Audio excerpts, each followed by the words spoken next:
Pagka sinuswerte nga naman sa araw na riya, abay kayo gay lumamo na, abay, tingni si Kuya Sam, at talagang naghahanda ng mga pansahog sa aking lulutuing manok. Talang buhay ko ngayon, uli ako makakatikim ng manok na garnay. Kung hindi pa ako binigyan ng aking amo ng 15 real, ako hindi makakamuya na rin. Tingnan yan na.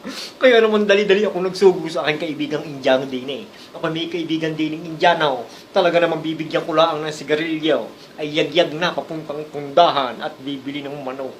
Ako'y alam niyo naman si Kuya sa may English speaking at ako'y hindi nakakaintindi ng Arabic, puro English.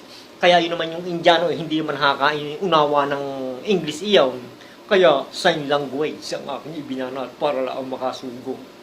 Sabi ko sa Indiano eh, Habibi, come, come. Harap, putak, putak, putak, putak, kaya putak, putak, putak. Yung naunawaan. Sabi ko, bibili ako ng manaw. At dini na siya lumamong kasabay ko. Yung yagyag papuntang pundahan at talaga nabili ng manaw. Sabi ko, ang bibilhin yung pagwalang miyahain ay yung bulay. Masarap ang sabaw ng gayaw. Pero habang ako'y nagpapabulak ng tubig, tayo maghuntahan ng kaunti. Ayan, may luya na ako. Sibuyas, bawang at paminta. Pihong alam niya kung anong luto rin, di gay tinula. Ano bang paborito niya diyan sa manok?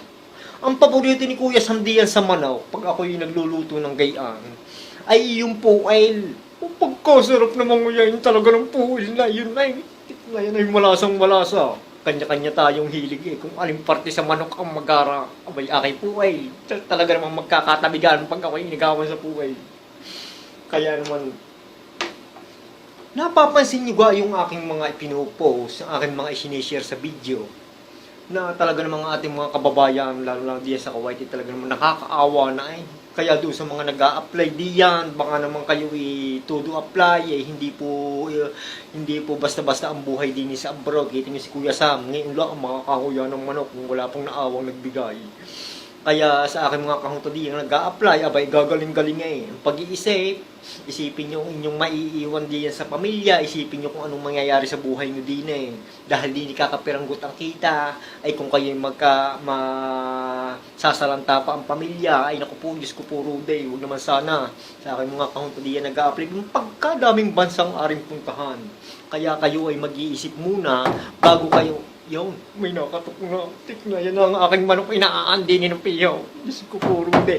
Tagigasway, sadik.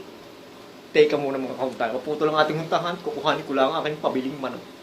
Tikna yun.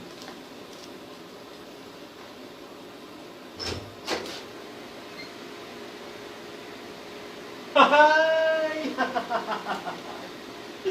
Diyos ko po, Rudy. Syukran, Habibi. Syukran, ha? Akil, ha? Tagigasway.